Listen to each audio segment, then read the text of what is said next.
Commençons par représenter la fonction cosinus. Cosinus de moins pi égale à moins 1, c'est l'abscisse du point A'. Ainsi, le point de coordonnées moins pi moins 1 sera sur la courbe représentative de la fonction cosinus.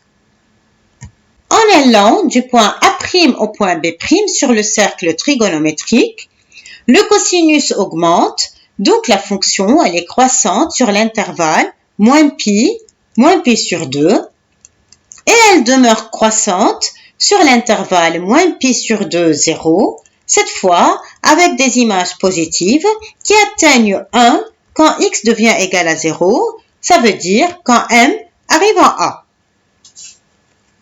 La fonction décroît ensuite sur l'intervalle 0 pi sur 2 en ayant des images positives et ensuite elle continue à décroître sur l'intervalle pi sur 2 pi avec des images négatives qui finissent par atteindre moins 1 quand x atteint pi. Voilà donc la représentation graphique de la fonction cosinus sur l'intervalle moins pi pi. Comment la compléter? C'est à ce moment-là que nous allons nous servir de la périodicité de la fonction cosinus. J'explique. Soit un point de la partie tracée de coordonnées x, cosinus x. Puisque cosinus x plus 2pi égale cosinus x, alors le point de la courbe d'abscisse x plus 2pi aura pour ordonnée cosinus x qui est l'ordonnée du point d'abscisse x.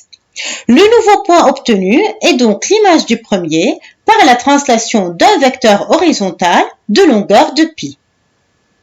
En reprenant ce même travail avec tous les points de la partie tracée de la courbe, on obtient la représentation graphique de la fonction cosinus sur l'intervalle pi 3pi. Et ainsi de suite, nous compléterons la représentation graphique de la fonction cosinus sur R en réalisant des translations successives horizontales vers la droite et vers la gauche.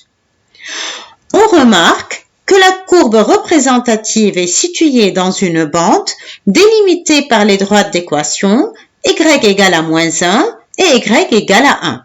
Ceci est dû au fait que cosinus x est compris entre moins 1 et 1 pour tout réel x. À présent, voyons comment s'interprète la parité de la fonction cosinus. Considérons un point de la courbe d'abscisse x. Puisque cosinus de moins x égale cosinus x, alors le point de la courbe d'abscisse moins x aura la même ordonnée que le point de la courbe d'abscisse x. Ces deux points ayant des abscisses opposées et des ordonnées égales sont donc symétriques par rapport à l'axe des ordonnées.